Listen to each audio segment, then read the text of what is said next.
Hello everyone, this is Jenish அப்ரிஷியர். இந்த வீடியோவில் என்ன பார்க்க போகிறேன்னா 1954 ரிலீஸ் ஆன ரியர் விண்டோ படத்தை பற்றி தான். இந்த படத்தை ஆல்ஃபர்ட் ஹிச்காக் டைரக்ட் பண்ணியிருக்காரு. ஜேம்ஸ் ஸ்டூவர்ட் நடிச்சிருக்காரு. எல்லா ஹிச்காக் படத்தை மாதிரியுமே இதுவும் ஒரு மர்டர் மிஸ்ட்ரி. ஆனால் இந்த படத்தை பார்க்கும்போது எனக்கு டிவி சீரியல் சைக்காலஜி தெரிஞ்சு. ஸோ அதை பற்றி தான் இந்த வீடியோவில் நம்ம பார்க்க போகிறோம். இதுல நம்ம ஜேம்ஸ் ஸ்டூவர்ட் ஒரு அட்வென்ச்சரஸ் காய். அவருக்கு கால் உடஞ்சனால ஒரே இடத்துக்கும் போக முடியாம அவர் ஒரு ஃபிளாட்டுக்குள்ளேயே இருப்பாரு. அப்படி இருக்கும்போது அவர் டைம் பாஸுக்கு அவருக்கு விண்டோக்கு வெளியே பார்ப்பாரு. சேனல்ல டிவி சேனல்ல ஒரு ப்ரோக்ராம் ஓடுற மாதிரி அவருக்கு விண்டோக்கு வெளியும் கூட அவருக்கு நேபர்ஸ் ஒரு மாதிரி வித்தியாசமா பண்ணிட்டு இருப்பாங்க. ஸோ அதை பார்த்து தான் இவர் என்டர்டெயின் ஆயிட்டு இருப்பாரு. டைம் பாஸுக்கு சும்மா அதை பார்த்துட்டு இருப்பாரு. டிவி சைக்காலஜி இதுதான்.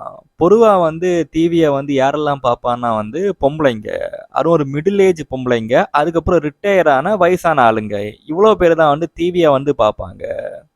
ஆம்பளைங்க பொதுவாக எந்த படத்தை பார்ப்பாங்கன்னா ஒரு அட்வென்ச்சரஸ் ஃபிலிம் தான் பார்ப்பாங்க. ஒரு ஹீரோ போய் ஒரு இடத்த அடித்து ஜெயிச்சுட்டு வர்ற மாதிரி தான் ஃபிலிம் எல்லாம் பார்ப்பாங்க. டிவி அப்படி வேற. நீங்கள் பழைய காலத்துலேருந்து பார்த்தீங்கன்னா ஆம்பளை தான் பார்த்தீங்கன்னா நிறைய தியேட்டருக்கு போவான். ஏன்னா தியேட்டருக்கு அவன் ட்ராவல் பண்ணி போகணும். டிவி வந்த பிறகு பார்த்தீங்கன்னா உட்காந்தே பார்க்கலாம். அதில் டாமினண்டாக டிவி சீரியல் தான் இருக்கும். டிவி சீரியல்லையும் பார்த்தீங்கன்னா ஒரு வீட்டுக்குள்ளே நடக்கிற பிரச்சனையை தான் அவங்க ஹைலைட் பண்ணி காணிப்பாங்க.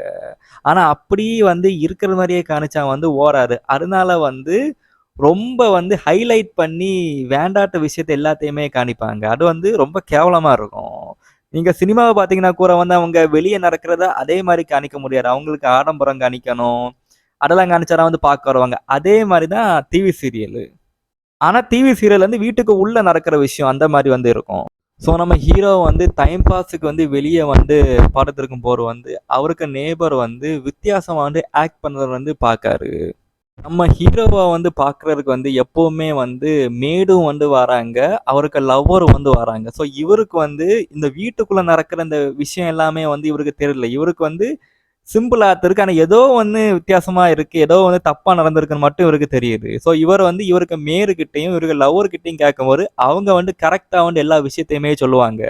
இந்த வீட்டுக்குள்ள ஒரு பொண்ணு இதுதான் பண்ணுவா, இது பண்ணாம வித்தியாசமா இருந்தா அங்க ஒரு பிரச்சனை இருக்கு. அப்படி நம்ம ஹீரோவும் ஹீரோயினும் சேர்ந்து விண்டோக்கு வெளியில அவங்க நெய்பர்ஸை பார்க்கும்போது இவங்களையே பார்க்குற மாதிரி இருக்கு. இவங்க இதுக்கு முன்னாடி இவங்க எப்படி இருந்தாங்க, இல்லாத இவங்க இப்படியே இருந்தாங்கன்னா இந்த மாதிரி தான் போவாங்க. அதை இவங்க நேபர்ஸை வச்சு இவங்களுக்கு தெரிஞ்சு. ஸோ இவங்களே இவங்களுக்குள்ள ஒரு கான்வர்சேஷன் மாதிரி பேசிட்டு இருப்பாங்க. டிவி சீரியலை பார்க்கும்போது கூட நிறைய பேர் எப்படி சொல்லுவாங்க, ஏன் நம்ம வீட்டில் நடக்கிற மாதிரியே இருக்கு, இல்லை நம்ம வீட்டில் நடந்த மாதிரியே இருக்கே. அங்கே ஒரு விசேஷம் வீடு டிவி சீரியலில் நடக்கும். அதில் சில பேர் பிரச்சனை பண்ணுவாங்க. அப்படி நம்ம வீட்டில் நடந்த மாதிரியே இருக்கு. அதை பார்க்கும்போதே சிலவன் சொல்லுவான், இவர் நம்ம குடும்பத்திலே இங்கே ஒருத்தன் இப்படி இருக்கான், அவன் இந்த மாதிரி தான் பண்ணுவான், நம்ம வீட்டில் இப்படி ஒரு விசேஷம் நடந்தா அப்படின்னு எல்லாம் கூட பேசி ரியல் லைஃப்லேயே இருந்தாங்க. அதுதான் இந்த சீனில் இருக்கு.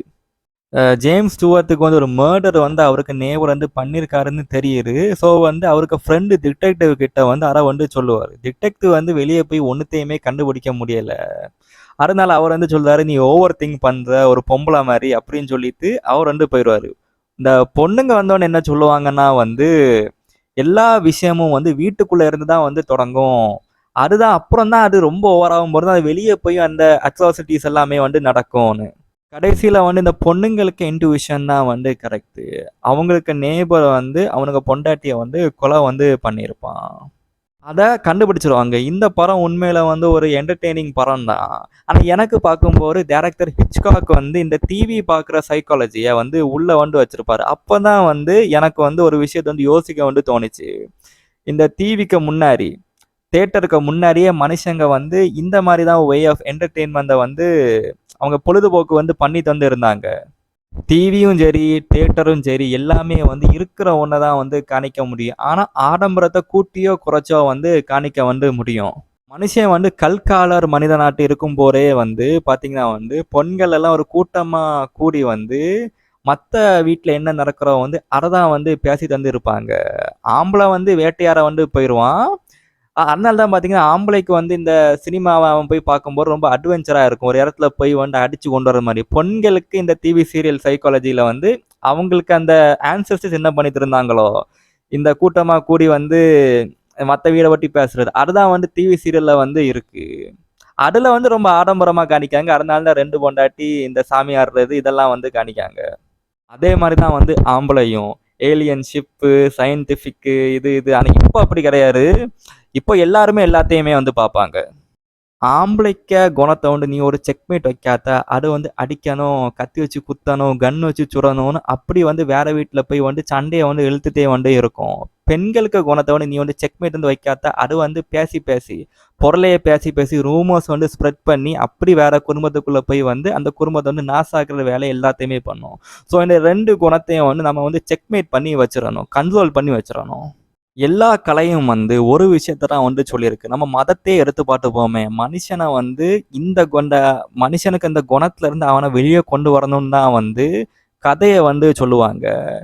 இருக்கிற ஒரு விஷயத்துல இருந்தா வந்து கதைய வந்து சொல்லுவாங்க. ஒருத்தன் வந்து உண்மையில நல்லவனா இருந்திருப்பான். அவன் மனுஷங்களுக்கு வந்து நல்லது வந்து பண்ணியிருப்பான். ஆனா அத இருக்கிற மாரியே சொன்னா வந்து ஒருத்தனும் வந்து கேட்க மாட்டான். அதுக்கு வந்து அவங்க ஆடம்பரத்த பூசி, அவனுக்கு வந்து சூப்பர் பவர்ஸ் உண்டு. அவன் மேல இருந்து வந்தான். நீ நல்லது பண்ணனா அவன் உனக்கு நல்லது பண்ணுவான். நீ கெட்டது பண்ணனா அவன் உன்னை அழிச்சிருவான். அந்த மாரி வந்து கதைய வந்து சொல்லியிருக்காங்க. அதுதான் வந்து பார்த்தீங்கன்னா வந்து சினிமாலயும் தெரியுது. இப்போ வரைக்கும் சினிமா, டிவி சீரியல் எல்லாத்துலயுமே வந்து அது வந்து தெரியுது. பெண்களுக்கும் வந்து அப்படிதான்.